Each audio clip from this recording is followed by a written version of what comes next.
Hi, everybody. This is Amy Hart. Thanks for joining in. I am pretty excited about my guest today. She's one of the women in sports that I feel has been a powerhouse and an influence on about a lot of other women in sports.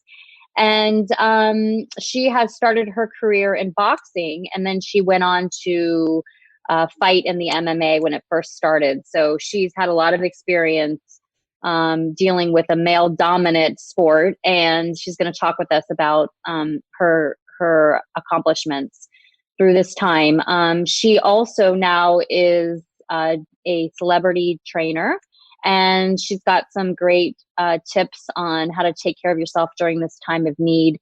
And we're excited to have her. Hey, Holly, I'm so happy to have you on today. How you doing? I am okay. How are you? Good. It's been a while. It has been a while.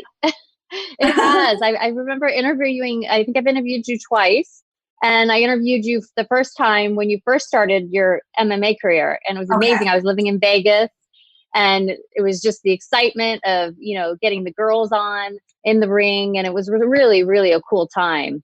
And a lot of things have changed since then, for sure. Yeah, I mean, it's been years. So yeah, for sure. Yeah, and I want to dive in on all that stuff with you, but how are you doing? You're in California, right? Yeah, I'm in LA. I'm in New York, so it's a Okay. mess here. Oh, you're in New Yeah. York. Yeah. Yeah. It's been really scary. It's like my husband and I kind of just went out to our house. It was like 40 minutes out of the city because it's kind of eerie, hmm like how silent it is. But what's going on in California right now? it's pretty, I think everyone's kind of like fallen into the groove of this being the new normal or whatever, Right, you know? right. Um, and I feel like people are kind of acclimated to that, although it was warm the other day and I went for a run. I love run in the evenings because I'm trying to avoid people. So if I go at Yeah. night, then there's less people on the street, obviously. And I went actually last night, and there was just a lot of people out and no one was wearing a mask. And I just feel like people are kind of, we've managed to really slow the curve. And I think because we've done Yeah. that, people are getting a little like, I don't think it's complacent. I think it's just that no one knows what to do. And yeah, maybe it is a little complacent too, because it hasn't been as bad here. So I think if you haven't firsthand witnessed or had somebody who's passed away or gotten really, really sick, then Yeah. you don't have a personal kind of resonance with it. And it's harder to kind of hunker down and be disciplined about staying home, really. Right. And I mean, here you get fined if you go out. So it's quite different. Like Really? literally, yeah, it's over $1,000 fine if you're not doing the 6 feet in between. And then if you stay out longer than a certain period of time and it's not like going to the grocery store, you get in big trouble. So I think people panicked here too, because it just happened so quickly and it just took over the city. But I agree with you. I feel like people are getting a little antsy. The weather's, getting nice. People want to be outside, but I feel like we need to follow the guidelines for a little while so this doesn't come back again. I mean, it's definitely, I have a lot of friends in New York, and then I have she's basically like my little sister. She's a client, and she was filming in New York. Yeah. She left to go, she's in another state now. She left to go to one of the neighboring states just to kind of get outside of the city. But, Yeah. I was a little worried about her. And then, I have a lot of friends in the city that I'm pretty worried about. I feel like New York has it, there's so many factors that tie into it being harder. They're just denser population. People are stacked. People use public transportation. Like all of these things obviously add into it being a bigger problem than here. And here in LA, at least, people drive a lot. So Right. You're spread out. there's a certain amount of social distancing that happens anyway, right? Yeah.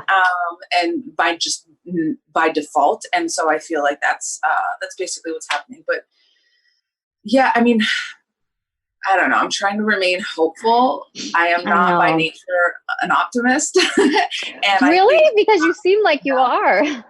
I read all of your no, incredible really? words of wisdom. Thank you. No, I mean, here's the thing. I think there's a difference between choosing to make the best out of situations Yeah.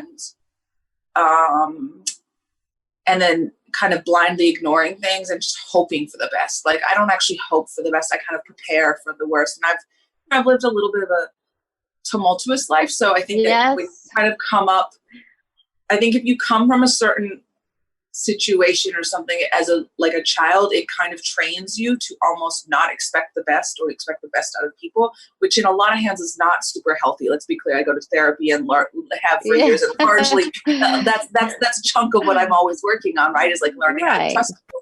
But alternately, it does make you a little more prepared for situations like this, because you are, I don't necessarily think people are going to do the right thing, and I don't necessarily assume the world is going to get it together. I mean, I'd like to believe so, but right now it's not looking like that's actually going to happen, Well, it's hard too, because a lot of people don't have control. So it's not having any control over what's going to happen is really hard, especially for New Yorkers, believe me. But I think that's where the fear comes from, and you're right. We can't control what other people do. We can only do what we're supposed to do and follow the guidelines. But if, yeah, I was going to ask you, I mean, I've read a lot of your stuff. I've watched your career for a long time. Thank you. I was always so proud of any of those girls that got up in the boxing and the MMA. I thought it was so incredible that the sport was changing and inviting that into the ring. And I thought it was amazing. But I think it's important for people to hear words of wisdom. And do you have anything to share with people out there that are really scared right now, and kind of, help them along their journey in all of this? Yeah, I certainly do. And I think that there's, everyone is scared. So let's be clear. It doesn't matter the situation you're in life. It doesn't matter how much money you have. It doesn't matter what walk of life you're in. Like, everyone is scared. So that's something to choose to take comfort in, maybe knowing that we are all in the same boat. So universally, everyone is apprehensive and wary about what is going to happen. And again, while I may not consider myself an optimist, I would like to believe that this could be used as a catalyst for some amount of change. So what we can choose to do, what we can personally choose to do, which is what I've been choosing to do, is understand that I have to let go. And, for somebody who is self-sufficient and is alone a lot of the time, like that's a hard thing to do. So at a certain point in time, you have to let go. And I think if you're a person of faith, this is where you lean on your faith, right? This is where this is where you believe in whatever you believe in. And that entity or that structure or that system or those belief systems are going to carry you through this. And that's, what I like to say is, like, if your church and your congregation or your whatever your religion is, like, if they are not helping you get through this, then you need a new thing. Like, my real belief is universally, we all need family, and we all need a group of people or a tribe surrounding us, and they don't always come the way we think they're going to be given to us. Yeah. But when you find those people, you need to support them, but they should be supporting you too. And I think this is a real time for people to kind of address that and look at the things that matter. So what's important to you? Those things that are important to you, that's what you lean into. You lean into your, and I was saying this on Instagram the other day. Actually, I have something today about it. In boxing, we have fundamentals, right? So in boxing, really good fundamentals will carry you through a fight. So really good fighters have very good, solid fundamentals. Floyd is known for his defensive fighting, but he's a really good jab, and it's perfect timing. It's a perfect distance. And that has carried him through this career, right? And I can give you a million examples of this, so I won't, because it'll go too far with that. But in boxing, good fundamentals will carry you far. And sometimes you want the flashy stuff. You want the stuff that looks good, and you want to be looking this way. But like, the truth of the matter is, in life, as in boxing, good fundamentals will carry you everywhere. So like, do you show up when you need to show up? When people need you, are you going to be there? Are you a person of your word? If you say you're going to do something, are you going to do that? And then alternately, are you looking to help someone else, or are you just looking to help yourself? And I think if you look spiritually at the way we are in the world and the place from the world, something could be said for the fact that we are largely leaning on aesthetic properties that don't bring you any actual spiritual fulfillment, and they aren't encouraging actual interaction. Like social media isn't actual interaction. You can No, meet not at all. people. I've met some of my best friends in life via social media, but the fact of the matter is, like, they're teaching you that the way things look is what you should care about, and that's not at all true. And that's not a fundamental basis for being a good human being or a good member of society or a good family member or a good friend or a good lover. Like, you need all of those. You really need solid fundamentals. And hopefully this will be a time that people will take a second and pause, because we're on pause right now, and really look at who you are and your place in the world and how you are affecting. It doesn't have to be a big thing. I think everyone thinks that, not everyone, but we're kind of force-fed this narrative, right? Particularly right now, this particular like time in history is this is very heavy. There's this narrative that's kind of force-fed that you need to be really famous to be important, and you need to people. And the crazy thing is, like, fame is like a subjective thing these days. What does that mean? What is Instagram famous a thing? Like, does that really matter? Are you actually making anything? Are you creating content, or are you making movies? Like, there's like all of these variations to it and kind of levels. But I think we're taught that, like, you need certain things in order to make a difference or to make change. And something I've always, like, I do a certain amount of speaking with girls. It's kind of my thing, and women. Yeah. And I think it's really important to understand that, like, no matter who you are, no matter where you are in the world, the way you walk through the world is the way you are going to implement change. And it'll be a ripple effect. And you might not get 100,000 likes on something, but, like, does that really matter if you've actually changed someone's perspective, or you've changed someone's life? And the thing is, if you are a person who is truly living, like, in your purpose,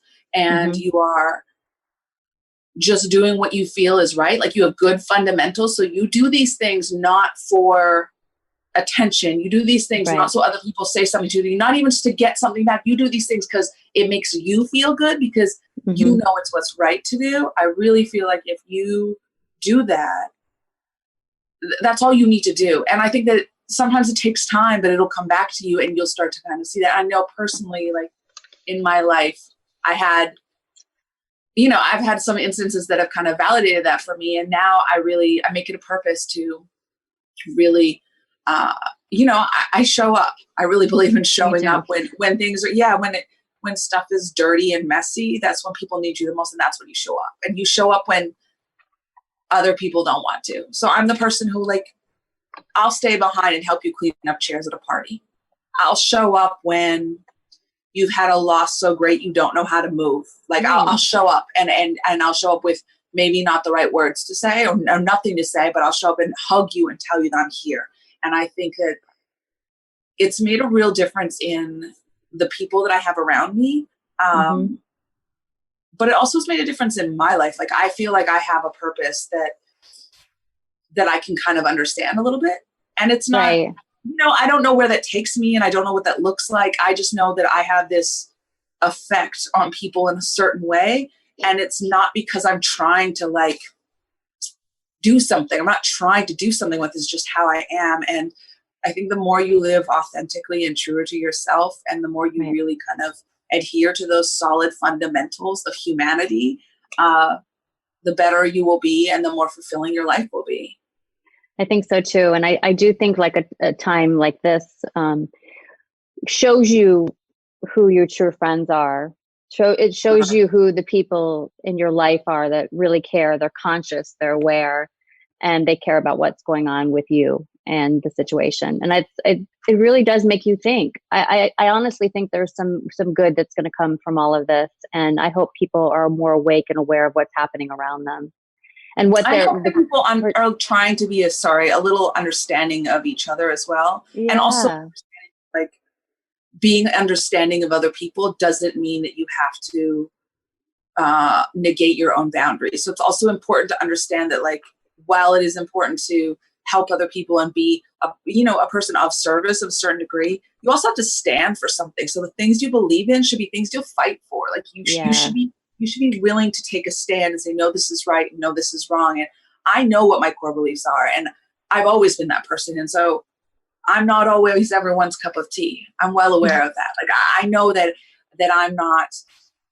I am for some people and I'm not for other people. And those others, it's fine because what I'm about doesn't speak to them. But I know that the things that I hold dear to my heart and that I believe are maybe my greatest kind of attributes, or the things that are the strongest in me, are the things that should draw the people to me around, because I know they're of like mind then, right? Then I know they're of the same values. And I think that that's important now too. I think you'll start to see again who shows up, right? Yep. Who really is invested in you, who's invested in you only for appearance's sake, who's invested in you for convenience sake, who's invested in you because you can take them somewhere. There's the potential of some kind of there's a, and that's, doesn't matter what you do, doesn't matter where you live. That's kind of the way of the world. But I think it's just making a conscious decision. Yeah, it's interesting too, because, back when you were fighting and when I started my career too, we didn't have social media. Right. We didn't have all this nonsense. So I call it nonsense because I think sometimes it is. But we had to interact with people. We had to really connect with people on a normal, face-to-face level. Right. And there's not all these fake friends. There was just who you knew and the things you were doing and the purpose you had. And I think it's really hard for young people today because it's disillusionment on some level. Yeah, I mean, it's definitely, you're being forced. Yeah, I mean, force-fed this idea that aesthetic stuff matters more than core values and who you are. And I agree. Like on one hand, I feel like if social media would be really huge when I was boxing, I could have had so much more opportunity, right? Because do you think so? Yeah, I think that the things that the potential I always saw in myself in terms of marketability and being able to open up the space a little bit is something that has happened post social media. But the flip side of that is I have a really good reputation in boxing. And that's just based on me. That's not based on me doing videos. That's not based on me looking it's not based on this fluff that is kind of invented now. And I think there's some people who kind of do a better job of straddling the line and know who they are and are able to showcase who they are, who they truly are. But there's a lot of people, even in boxing, women's boxing, that,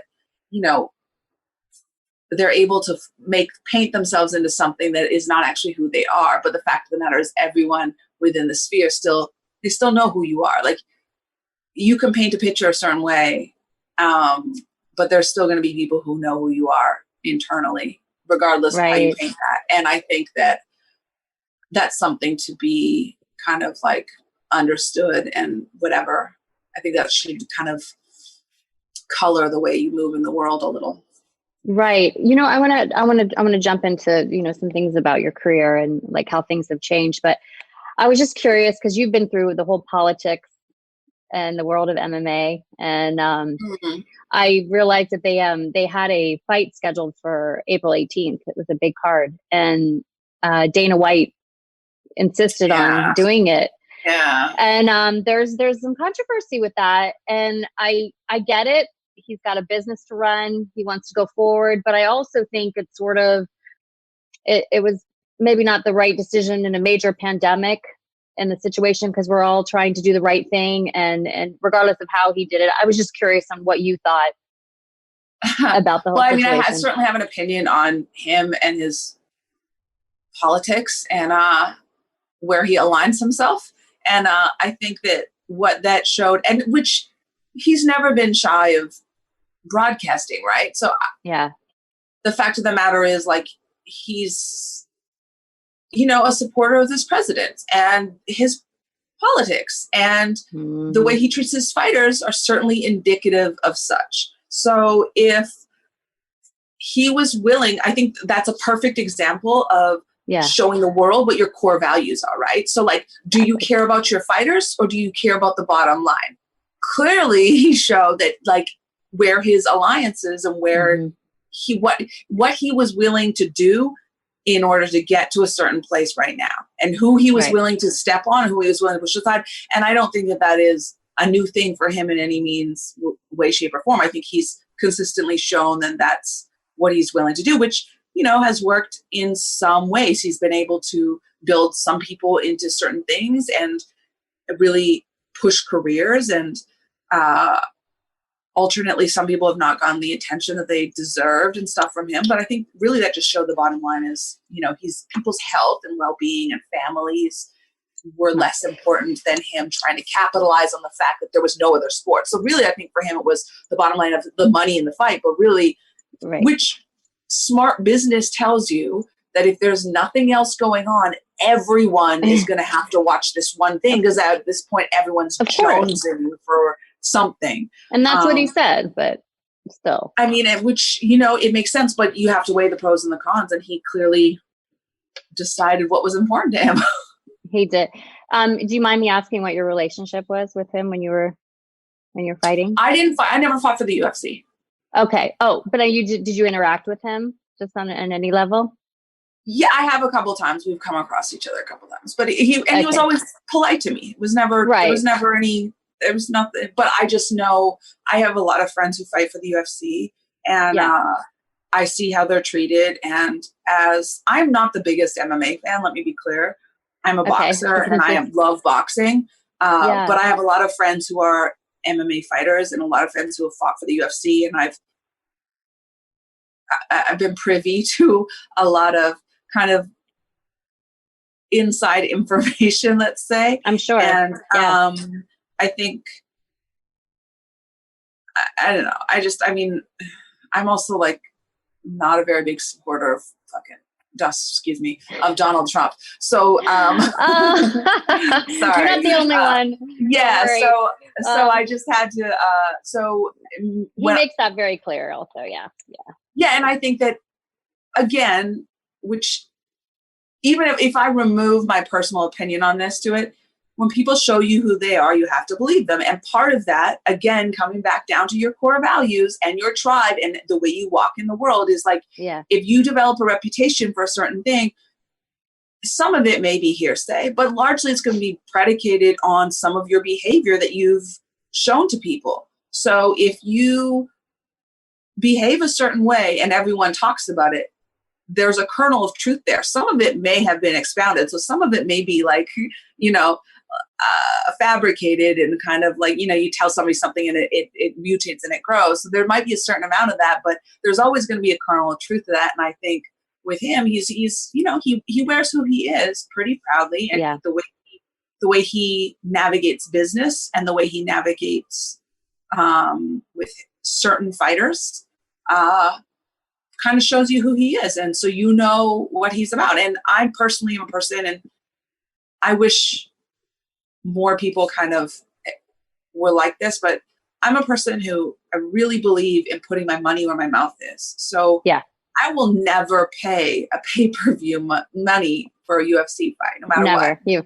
Because if I want to support one of my friends who's a fighter, I'm going to buy their t-shirt from them or their merch or something that's going to go directly to them. But I am never going to give that man and that organization money because I don't believe in it. But there are many companies that I am like that with, and I know that I go out of my way to do that. I know that it took a certain amount of education on my behalf to decide the things. But again, my fundamental, like my core values are what matters to me. Do I feel okay giving you money? No, I do not. When I see where your money goes, am I okay with that? No, I'm not. And there's, I have other examples of that. I just think that again comes down to like, your fundamentals and who you are and the things you really believe in and acting on those things. So let's touch on your, because I know you've had an incredible career. The things that you have accomplished are amazing. But when you were boxing, like, is that where you felt your real passion? Is that really where you is the love of my life, for sure. Okay. So why did you transition? Was it just something you tried, or did you feel like the sport wasn't giving you what you needed? I stopped at the point that I stopped boxing. I wanted to keep boxing, but I hadn't made any money. I had gone into debt, like pursuing this dream of boxing, right? Right. And some women are making a little bit more money now, but they're still not even close to the men. Yeah. And I really, at that point, had a vision. Like I kind of said, you could do the same. You could market one person. You don't even really need a whole plethora of people. You just need one person. And I couldn't find anybody to do that. And I had a manager who made some bad moves for me. And during my last fight, I had to make a decision to like separate from him. And then at that point in time, I just couldn't get a fight. Like there was no way for me to get fights. I wasn't making any money on them. And then at that point I was rated number 3 in the world and I couldn't get anyone to like volunteer to fight me. And I got offers, like I got a couple offers, but they were always on 2 weeks notice in another country for like no money. And at that point in time, I wasn't able to just dedicate myself just to training all the time. So I never felt like I would be performing at my best with 2 weeks notice. I know some people take those chances and sometimes it works out. Just at that point that I was getting those offers for like about a year afterwards, I was never able to capitalize on them basically. And then the opportunity for MMA, I just have a bunch of friends who are fighters and coaches and I love them and they'd always said, you should really do this. And I started training with no like real hard end date or anything, but it was just like, okay, I'm going to commit to this and see if I like it even. Cause I didn't even know, I always thought like grappling was like, I'm a boxer. Like, I don't want you touching me. Like, right. And also like kicks are not my thing. Like, I'm not into that. What I found out is that I really like jujitsu a lot, actually. Okay. It's pretty comparable to boxing in a lot of ways. Just in terms of like mentally, cerebrally. And I enjoyed it. I didn't have as much time as I probably would have wanted before I transitioned. And then the issue was that I got this opportunity to fight for Bellator that I was really happy with. And I couldn't take any amateur fights because I had been a professional boxer. So if you've been a professional boxer, you can't take. So I didn't have any. There was no learning curve there at all. Wow. And I didn't fare so well in that fight. And that was largely based on, there was a bunch of things that happened. Some of it was decisions. Like I trusted someone was coaching me, was made like terrible decisions on my behalf. And it didn't go very well for me. Obviously it wasn't a pleasant experience, but largely it wasn't a pleasant experience because I felt betrayed by someone that I trusted. And, in fighting, your corner has to be your family. Was that your manager? No, I didn't have a manager at the time. Okay. It was just somebody you looked up to. In my team, like in my coach. And I just, I'd come from a situation in boxing where my boxing coach is like my dad. He still is. He's my father figure. He's who I go to for life advice. He's my favorite person, right? So my boxing coach is like, that's fam. And I always know that he always has my best interest at heart. And so I ended up in a situation where someone was putting their interest ahead of my best interest. And that just was, and I didn't know it until I was in it. And, and so it was a learning curve. That was just kind of what it was. Yeah. What do you think now when you look at, the women that are in the sport, Ronda Rousey, Holly Holm, like the new girls coming up? Do you think it's changed? Do you think that they're more respected? In MMA or in boxing? No, MMA. What I'm talking about right now.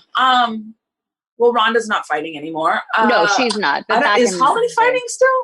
She is. She just had a fight. And January. But like that was I felt like that was a pivotal fight because it was sort of changed the way they kind of changed the way they looked at women with different skills. Like it was always just Ronda for years and years, and then Holly came in and kind of beat her. And I don't know. I think like the weakness, right, that had been exactly present but not capitalized on. Right. So, but you say you have a lot of friends and fighting right now. Like, what has changed? Well, they're mostly men, to be honest with you. I don't know a lot of female MMA fighters. I know a couple of boxing girls who box who I kind of know not super closely are fighting. And I think they're like me in that, and I know they are, that they don't all rather be boxing, but the money, they're being offered better money still in MMA. And so they're taking it. And I think that, I think there's certainly across the board in combat sports, women are being treated better. They're still not being paid on par with the men. I think what kind of was exposed during that time was the fact that, like, if things are marketed properly and moved properly, you can make money off of it. And that's all any business wants. So it makes sense to market people properly and move them according. There's I don't remember her name, but the Chinese girl who just won, who beat Joanna. Yeah. I know what you're talking about. She's a huge star there, and obviously there's so many people and money there. So, like, that's a market that's open, and that's so dope. I think it's really cool. I also think it's really cool for young Chinese American girls and Chinese girls to have something to look at in a sport that's, pretty international and has largely been fronted by Americans, and have this girl able to be representative of them. Why do you think women in boxing still aren't getting appreciated? And, why do you think that's, obviously the obvious reason is because they're not men, but there has to be, is there just something? I just don't get it. Like, they work just as hard. They train just as hard. People certainly, if not harder, it's not harder, right? No, if not harder, a lot of women hold down full-time jobs. Yeah. Men at the top level of boxing, all they do is box, and they fight like twice a year. But women, most of them, it's different now. There's a certain group of girls that kind of came up out of the amateur system, and they don't kind of have that same thing because they came out of the amateur system, and things had changed by the time they went pro. So they've been afforded opportunity to just fight. Which is dope. They should be afforded that opportunity. We all should have been, right? Yeah. You have a Claressa Shields who's definitely garnering attention. I really like her. I have critiques of stylistically, but I just like her. I think people have a real problem with her. I think it's largely because she's unabashedly self-confident, and she's a young Black woman in America, which is the truth that I think she says and some people say, but most people do not speak to truth. Like, they don't speak loud enough. You have to have some sort of confidence. You don't have confidence going into this. You have to have people who are willing to, willing to really get behind you and kind of push you. And she seems to have a promoter who believes in her. And I think she's doing it. I think what will kind of elevate the status more, I think, is, how do I say this? There just need to be an assortment of women who are kind of a certain skill set, let's say. Okay. And I may be biased, but I feel like the level of competition is actually lower now, to be perfectly honest. Really? Yeah, for sure. Right. Yeah. But with that said, there are a couple of young women who are standouts. And, Claressa is definitely one that I would say, trying to think of maybe the enthusiasm, though, too. You got to have women that feel confident and have the support behind them. And I think they need to get. I think women always were confident. I think we always believed in you don't fight unless you believe in yourself. But it's definitely having the support. But I think MMA is a new thing, right? So I think what the UFC was able to do, and they found, it's really started with Gina Carano and Strikeforce, though. Let's be very clear, is they found somebody that they could market a little bit, right? And they were like, she's a pretty, men want to see her. Right. Let's get her to fight, right? And they realized there was a thing there. And so with Ronda, they kind of were able to polish her and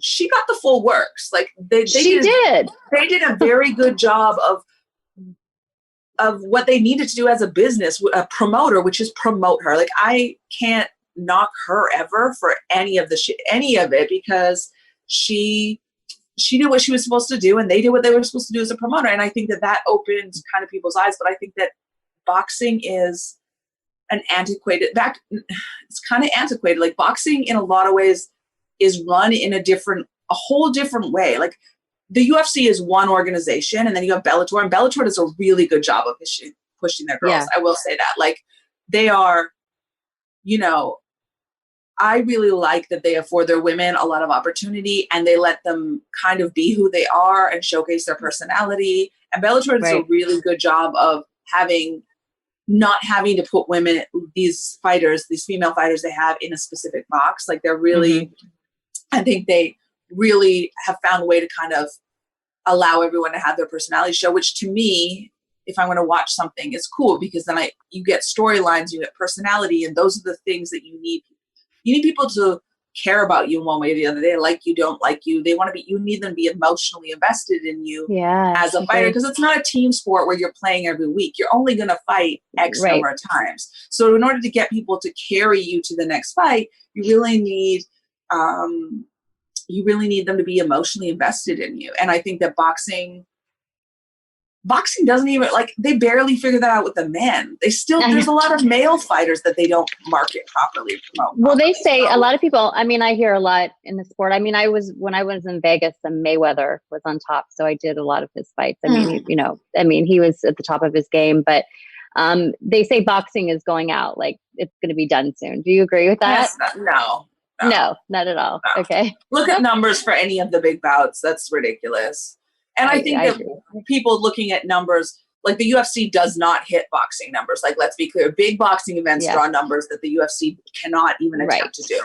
And I think there's a crossover audience for certain things. So like the Wilder Fury fight, take for instance. Obviously, that's an international fight. It's an international heavyweight championship bout. It was a rematch. Like, Right. everyone in the world was watching that, right?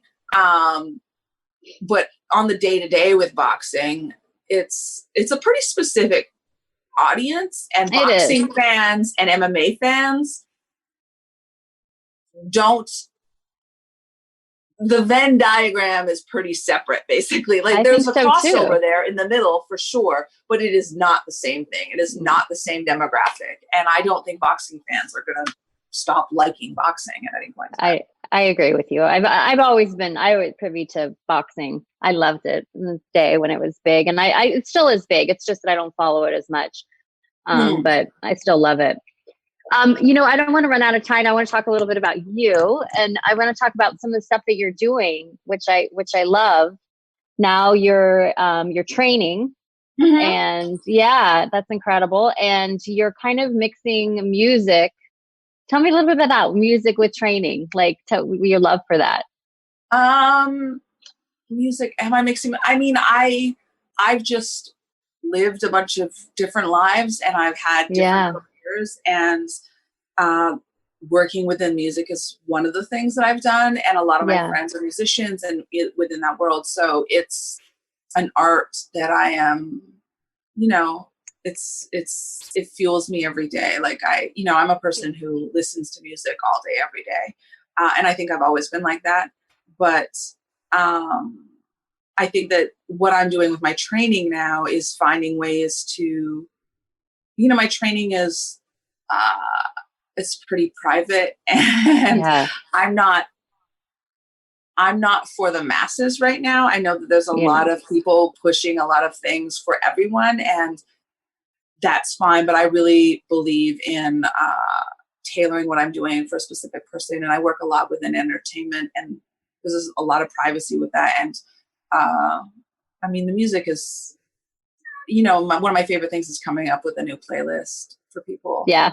For a run. Yeah. I just read something about it, and it seemed like, you have people that you're close to, and you train hard, and you've had the experience in your life, lots of experiences in your life. So I think people trust you, and I think it's probably really cool for you at this part in your life. Right. Yeah. Yeah. I mean, I really like what I do. I'm actually parlaying it into some other stuff. I have some projects I'm working on, but I really, again, finding kind of like your purpose and thing. I think I really like being able to help people find the ways for them to grow. So my thing is, like, I'm not gonna make you grow, and I'm not gonna push you, and I'm not gonna build you. What I'm gonna do is find ways to help you unlock your reasons and your passions and your stuff. And we're going to retool whatever you have that's been kind of holding you back. And that's going to enable you to become a superhero. You know, Yeah, I think everyone has that position, that ability.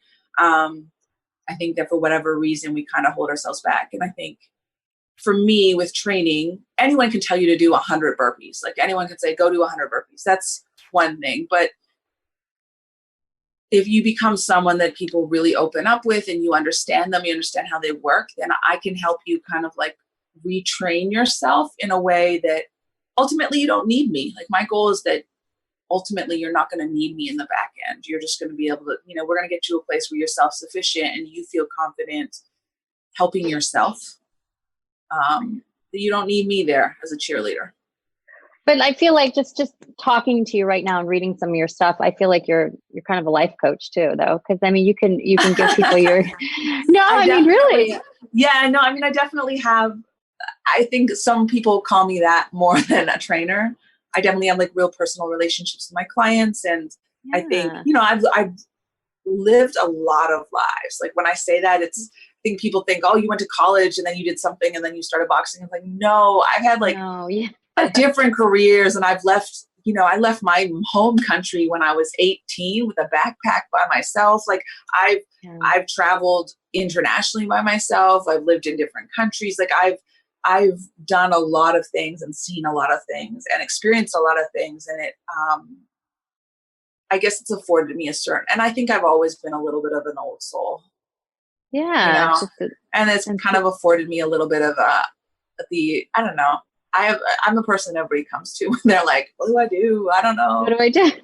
I read something on Combat Press a while back, and it's fear of success is real. I love that. Mm-hmm. And there was a couple analogies that you made that were kind of stuck with me. Can you tell me a little bit about that? You talked about the caterpillar turning into the butterfly, and what were you said I don't remember this. Sorry, this was a while ago. No, I know, but it was like something that stuck with me for a little while. You talked about the dramatic change in form of appearance, and you talked about the caterpillar turning into the butterfly and the tadpole that grows into the frog, and how you have to really find yourself and allow yourself to grow. And then you went into talking about letting things go, like letting your passion go, and it will come back to you. Now that's something I can relate to. Completely. I really, I think you have passions in life, right? And those passions can change or they can grow. And my first love was always painting. And that's my foundation, right? And my passions have changed and they've grown. And I love boxing. Boxing is my favorite thing. And I really felt like, and I still believe that I have the skill set that I wanted to win I wanted the opportunity to fight for championship belts. And I felt like that was going to give me maybe a platform to do other things or to speak to people in a certain way. But what I learned through loss and through hardship and through having to really, really struggle just to maintain pursuing my passion was that my purpose is so much bigger than my passion. And I think that often those are like kind of they're intertwined usually, but hopefully your passion helps you find your purpose. And your purpose should be something that betters the world, it betters humanity, and it betters you. I think we often get fixated on the passion, and we forget that your purpose is so much bigger. And I think sometimes we don't, you can't envision it because it's something that hasn't been created yet. So you need to kind of trust in God or the universe or whatever, that the doors and the trials you're going through are taking you to a place where you will understand your purpose. And when you understand your purpose, you are able to do that thing where you walk. The way you walk in your purpose will always create these ripples and will resonate with people that you don't even know. Trust me, I have people that come up to me, I have people that hit me on social media and they're like, hey, and the thing is, I'm really private by nature. So social media is not a natural thing to me because oversharing is not a thing for me. I am very transparent. I believe in transparency and honesty. I believe in brutal honesty, but I, by nature, am very private. So like the whole thing of oversharing with everything is something that just doesn't come naturally to me. So when someone hits me and says, hey, like, I heard this thing you said and it really resonated, or, you're able to talk to somebody or talk to somebody through something. I think I started to understand that wasn't because I was trying to be an influencer, because I'm not. Like, I don't want to influence you with anything. My whole thing is like, I want to help you figure out who you are so you can be who you are. I don't need to influence you. I think the word influencer is wild because it's suggestive of like unconscious, like predatory behavior, almost like you're like influencing people to do things. And I really see that in social media a lot. Like, people are really pushed towards things and narratives that are not healthy for them in the long run. And you see that a lot in the quote unquote wellness world. And as somebody who works in that like field, it's really disappointing. It's really disheartening. But through your life experiences, like look at the things that you've done, you've accomplished in your life, and you've been through tumultuous times. And I think people it brings your character to light. And I think that's why things that you say resonate with people as well. Thank you. Yeah. I mean, I think that's the transparency. Like, if you're, I don't try to hide the fact this hasn't been easy. I haven't been gifted something. I didn't, none of my life, the fact that I'm still breathing wasn't guaranteed and hasn't been gifted to me. So I have fought for my life literally since childhood. So it's like, I don't ever forget that. And I think there was a certain point where I perhaps was, I was a little angry about it, resentful, because I felt like, why does my path have to be so difficult?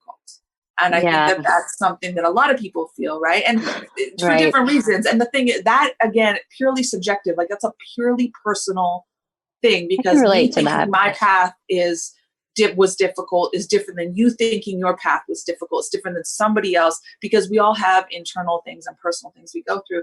But there was definitely a time when it made me angry and resentful.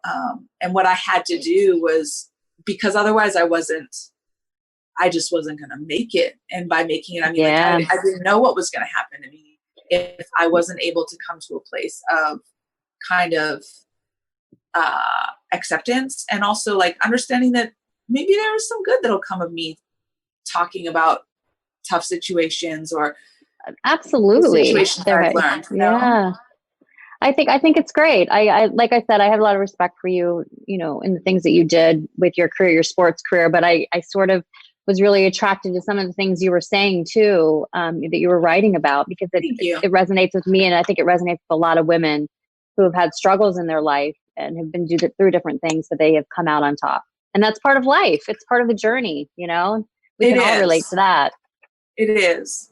It definitely is. Thank you. I appreciate that. And I have this thing that I think maybe it'll help now, and maybe people who are listening it's a short story, but let me tell you this. And I want to hear it. A few years ago, I don't know, this was post my MMA fight or whatever, I was training, and I had a client that I would see 3 days a week at the same time at 7 a.m. 3 days a week. I would see her 3 days, and I would stop at the same coffee shop 3 days a week. At 6:45 every Monday, Wednesday, Friday, I'd go to this particular coffee shop.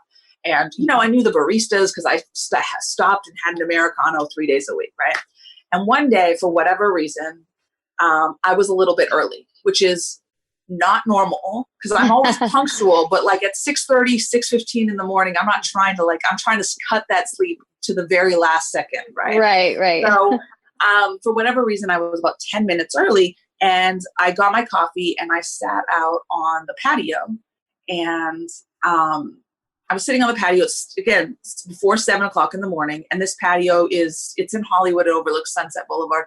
And this woman parked her car across the street, and the patio is, there were stairs that came up next to the patio. Right. So I'm sitting there, and I have what is commonly known as resting bitch face. And I accept this. I've come to terms with it. I think I look, if I'm not smiling, like I'm smiling right now, so it's fine. But if I'm not smiling, everyone's like, you look really intense and you're mad, intimidating. And I never believed people, but I started to, because I had close friends who were like, no, like if you're, and they're like, it's just your face. Like, and also it works for boxing. It works for boxing. And then part of it might've been boxing. Like I learned how to do that. And then also I'm by nature an observer. So I like to watch things. So if I am not smiling, but I am watching you, it can probably be a little intense. And that's noted. So this woman parks her car across the street and she walks across the street. And I'm kind of watching her walk across the street because I'm just drinking a coffee. And she walks up the stairs next to me and she kind of looked at me, and I realized that my face must have been RBF. So I realized at this point in time that my face must have been severe. Right. And also it's 6:30 in the morning, so I'm probably tired and it's a whole thing. And I turned around and I smiled, and I have to make a point to smile because I know that my face looks like this. And I said, I'm so sorry. I was just thinking that it's 6:45 in the morning and you look really lovely. And she was in a white top and a white skirt and she had on wedges and she had her hair done. And I was like, it's 6:45 in the morning and you have your hair done and you're wearing this outfit. And I'm pretty sure that my sports bra is on inside out. And I definitely have not brushed my hair yet. And she got to the top of the stairs and she looked at me and she started crying. And she said, today's my birthday. I got divorced from my husband this year. He left me. He took everything. I didn't know what I'm going to do for my birthday. But she was dressed nicely because it was her birthday. And she's like, I just decided to stop and get a coffee. I normally wouldn't, but it's my birthday. And she was crying. So I got up and gave her a hug because I'm a hugger. And I told her, well, you look beautiful. Everything will be cool, whatever. And she went and got a coffee and she laughed and was saying, and that interaction really, really affected the way I move. Like, if there's one, because I didn't know what I was doing. I was being honest. I was just being honest. I was just telling her what I was thinking, which was the fact that I was impressed that this woman was put together at 6:45 in the morning because I definitely had not brushed my hair and I was pretty sure my sports bra was right. She just probably took it. She just looked put together, and I was so impressed that she was able to be like pretty and together at 6:45 in the morning. And so I just told her the truth. Again, no sweat off my back. Doesn't do anything one way or the other for me. I'm just being honest, which I believe in because I believe in being transparent.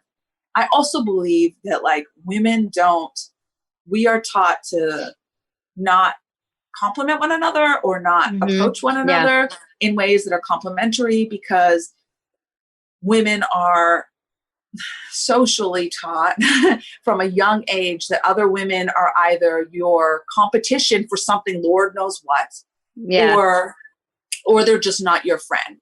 And that moment, and I mean, I'm not a believer in that anyway. I've always been an ardent supporter of other women. And I think that having female friendships is the most important thing that any woman can have. Yeah. And I really I learned this thing. And that moment, I thought about that for weeks afterwards. I thought about the fact that what if that had been me at one of my lowest points and someone had said something nice to me that didn't know me, that was a perfect stranger. If someone had told me I looked nice on one of my days of my lowest points, like how would that have made me feel? Would I have walked out into the world in a different way? Probably. Would that have shifted the way I look at things? Probably. Would that have shifted the way I looked at myself? Probably. What if a stranger gave me a hug? How would I feel about that? Like, I just thought about that. I was like, that really, and so that informed kind of this. And I've been going through a lot of kind of introspective thought at the time anyway. Like I'd been really putting in some work for myself, and I've been going to therapy a lot and like really like digging into like who I was and what I liked about myself and what I didn't like about myself. And again, by nature, I'm not an optimist. By nature, I'm not really a chatty Cathy. I'm pretty quiet. I actually prefer to not speak normally. Normally. True. I prefer to just not speak. I'm that person. So thinking that just made me, I am, but it also because a person that was not conscious could not have looked at that situation and said, you know what? I didn't know what that woman was going through. I didn't know what she was feeling at that moment. And my words could have impacted her. Absolutely. And I made it a point to try to do that. So now I try to do those things. And then a few months later I was at, he's my little brother. He's not technically my brother. My little brother was getting married and I was at the wedding and I went by myself and I sat at the bar before the wedding was starting and because was in a hotel, and there's a woman next to me, and she was wearing this really nice dress. And I said, hey, I really love your dress. It looks great on you. 'Cause she's really tall and like curly hair. And like, I was like, it looks great on you. And she was like, thank you. And then we started talking, and we're friends to this day. Of course, she was friends with my friends. She was there for the wedding. So like there was a tie, but like we're friends to this day. So I really feel like that stuff needs to happen. It doesn't, and this is what I'm saying about making change in the world. It's not big, grand gestures that are put out there. It's like small things that actually make a difference and change. And make the difference. And can change someone's day. And it can impact someone's life positively.